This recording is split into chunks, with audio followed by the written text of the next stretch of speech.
Mirë se erdhët tek tregimi i ditës. Do ju tregoj për një ngjarje që më ka ngacmuar dhe ka të bëjë me baklavan.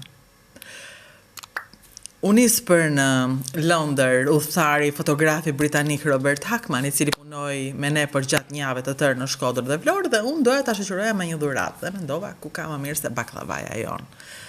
Nuk është vetëm jona, por jona shijon më shumë. Dhe kërkova nuk po dija ku ta merja, më së fundi gjeta meva, telefonuam edhe u rregulluam që rrugës për në aeroport ata ta merrnin. I porosita mbi 10 herë, ju lutem kujdes se nuk dua t'i derdhet në valixhe, sepse në dijenin time baklavat janë me ato tepsit, me sherbet, si për një qese. Këtu më ka ngelur mua ideja për baklavan. Duke qenë se ata e kuptuan që unë nuk merra vesh nga baklavat, ose më saktë nuk merra vesh nga baklavat e tyre, përveç se i dhanë Robertit baklavan, tërguan edhe në dritare për mua të dhuratë, të cilën dua të ndaj me ju.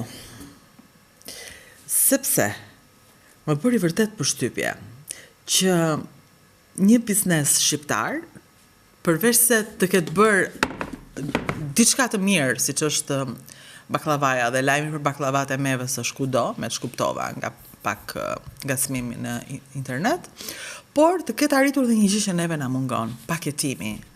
Neve na mungon shitja, marketingu, dhe kjo është një gjë tipike e një shoqërie e cila është mësuar në vitet të thotë e shet fjala ose e shet koha ose është e mirë, kjo ka rëndësi, nuk ka rëndësi se si paketohet, se si ambalazhohet. Dhe në fakt, përpjekja më e madhe me biznesin shqiptar ka qenë ambalazhimi, mënyra e tregtimit, mënyra e tregimit, mënyra e promovimit. Edhe unë duke qenë pak mosbesuese ndaj këtij fakti dhe e largët, se po të kisha qenë pak më afër të provoja shpeshherë baklavat mevës, do e dija çfarë bëj. Ja, unë nuk e dija. Po shikoni, ku ka më mirë se ti të bësh një dhuratë të tillë. Tani, unë mevën nuk e njoh. Nuk e di nëse janë turq apo shqiptar. Kam përshtypjen që janë shqiptar. Po, më thonë nga regjia, janë shqiptar. Duhet jenë biznes i vogël, biznes i madh me baklava nuk bësh dot, po gjithsesi le ta quajmë një biznes në zhvillim e sipër. Por i kanë mendjen e artë, përderisa kanë arritur të krijojnë një mundësi paketimi që ne këtë dhuratën tonë të çmuar, këtë dhuratën tonë të bukur të mund ta çojmë kudo te njerëzit tani jashtë, por t'ja bëjmë edhe vetes dhe të na duket, ja një sekondë që të hapim. Ja. Shiko. Kishte edhe një qese ma oqën që të mos dilte keq, mos rria 2 orën duke e hequr, po kishte edhe një qese në fillim. Tani duhet ja u tregoj. Ja u tregoj unë që kam ngrënë kaq pak baklava dhe me siguri ju e keni provuar shumë, po kjo është vepër arti. Ky është një mozaik i mrekullueshëm. I jashtëzakonshëm, shumë i bukur. Një nga paketimet më të bukura, më elegante, edhe po më lëshon goja lëng, patjetër që dua ta. Shaka. Bravo Meva. Për më tepër kishte këtu dhe një letër shoqëruese. Jo, doja të kuptoja, këto janë të gjitha. Doja të kuptoja. E jashtëzakonshme. Shumë e bukur. Do me thënë, ajo baklavaja jonë tipike, që mua më vjen në fakt në fund të vitit nga njerëz të cilët i dua dhe më duan edhe janë në Korçë, janë në Kolonjë, janë në Berat, janë në Tragjas edhe duan në fund të vitit të më thonë gëzuar, ka arritur këtu majën e vetë të tregimit, të paketimit në këtë mënyrë. Sepse ajo është një gjë e jashtëzakonshme dhe kuptohet unë si ha do vetë të gjitha dhe i ndaj, i shpërndaj dhe mundohem t'i jap sa më shumë njerëzve atë emocionin që kam unë nga një ushqim i mirë shqiptar i cili vërtet të fryn po ta hash shumë, ama po ta provosh nga pak t'i jep gjithë shijen e Shqipërisë. Por mënyra e tregtimit e tillë të bën të ndjesh mirë dhe të bën të thuash bravo. Dhe kaq, ka dhe një letër shoqëruese e cila të mëson. Ja një sekond. Këshilla nga shefi. E bukur. Kush është shefi? Nuk e thot emrin, me mira do ishte të ishte, po gjithsesi. Është një baklava që shijohet shumë, thot, nëse e ngroni për 1 deri në 2 minuta para se ta konsumoni. 1 deri në 2 minuta para se ta konsumoni duhet ngrohur. Këtë nuk e kisha dëgjuar asnjëherë. Pra, duhet ngrohur. Për ta ngrohur, mos përdorni mikroval. Ja, direkt unë mendova po, e fut në një pjatë mikroval, jo, thot ai. Që baklavaet e mos e humbë freskinë e saj, ju këshilloj ta konsumoni në verë brenda 3 ditëve dhe në dimër brenda 5 ditëve, pasi ju të keni marrë porosin.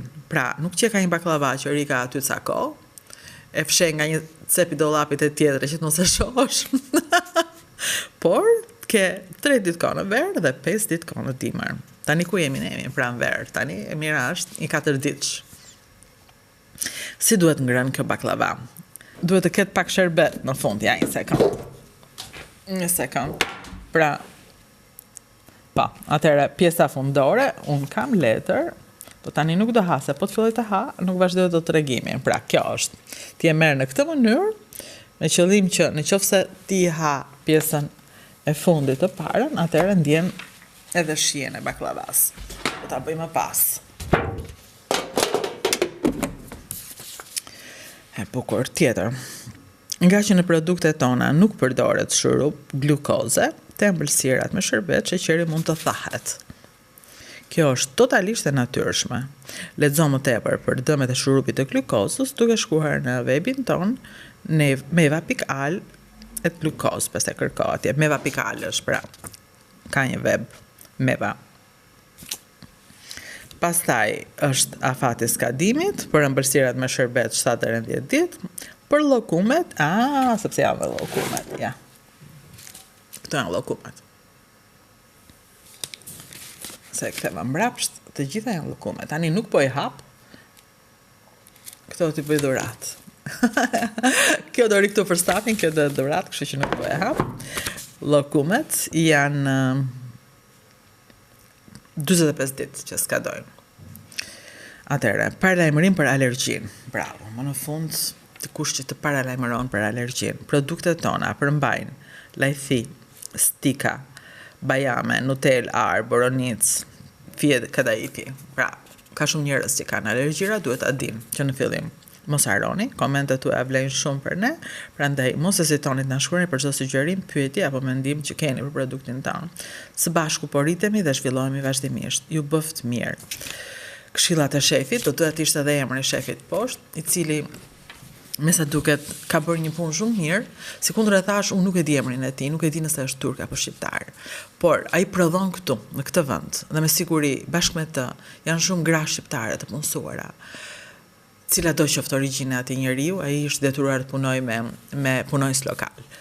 Shumë mirë që po të jetë shqiptar, po edhe turk nuk ka asnjë problem. Rëndësi ka që prodhon këtu, që shpërndan këtu, që shet këtu, që ka sjell një mënyrë tjetër të paketimit, të servirjes, të tregimit të një produkti. Të gjitha këto më bën shumë përshtypje, por nuk do ta kisha bërë këtë tregim për një baklava apo edhe për një paketim, nëse nuk do të ndodhte diçka tjetër. Që ishte në momentin që unë bëra këtë dhurat, pra për Robertin, për të quar në Angli dhe në kohën që po vinte baklavaja, dikush nga stafi më thotë që në një media e cila mund të lexohet dhe klikohet mbase më shumë se ne, po, me siguri klikohet shumë më tepër se dritarja. Ajo kishte parë se aty shkruante që një zonjë kishte gjetur në baklavan e mevës një qime floku. Dhe po shënimi, kujdes zonjat e mevës kur gatuanin baklavat. Gazetarja më thot, të lutem, nuk e di a mund të hapim, ma duhet të ham, se ja ata kanë qime floku, me njerë reklama e kishte bërë të vetëm. Më lajnë shihet keqe.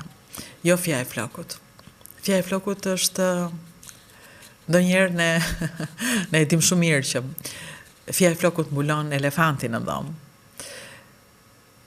E dini besoj proverbën e famshme, nuk po shtjelloj. Unë nuk e shikoj fjen e flokut tek produktet e Shqipërisë, te produktet që bëhen këtu, që mbajnë familje të tëra, që mbajnë njerëz të cilët kanë ëndra, kanë pamundësi, kanë nevoja, kanë fëmijë për të rritur. të cilat janë të vogla, të cilat nuk bëhen dot kur biznese oligarkësh, të cilat janë bizneset që realisht kanë probleme në fund të muajit për sigurimet, për taksat, për polici bashkiake, për qindra probleme që i kanë vëndën zhvillim si yni. Bizneset të tilla zhvillojnë Shqipërinë, por vetë gjithmonë kanë një cak. Nuk kanë mundësinë bizneset të tilla të jenë aq të mëdha sa të paguajnë dhe përqimet e flokut. Nuk dua ta mendojnë që ajo gruaja që e bëri ka pasur një inat. Shiko, inat e kemi të gjithë. Nuk e mohojmë dot inatet vetes. Të gjithë jemi të inatosur her pas here dhe duam ta nxjerrim, por le të edukojmë inatet tona që të ndihmojmë pak prodhimet shqiptare. Qoftë edhe turke, të cilat bëhen këtu nga njerëzit tanë. Se baklavaja nuk mund të them që është shqiptare, po mbas është turke, edhe pak greke, edhe pak ballkanase, po ama bëhet këtu. Nga njerëz që flasin shqip, që gëzojnë shqip, që ankohen shqip, që ndrojnë shqip. Kështu që dua të jap një dorë atyre. Qoftë edhe duke blerë baklavat tek ata. Madje tani nuk e di tani ishte Bajrami, vin Pashkët, tani unë ju uroj që në qoftë se përdorni ëmbëlsira, se tani ata po thonë është pak glukosë, po nuk e këshilloj bli ëmbëlsira, unë dhe gjërat që nuk e këshilloj, por nëse ti je i vendosur të blesh ëmbëlsira, unë po të them bëjet e meva, sepse ja ka dalë të sjell një produkt të mirë me cilin mund të nderohesh. Gëzuar me mevën, gëzuar.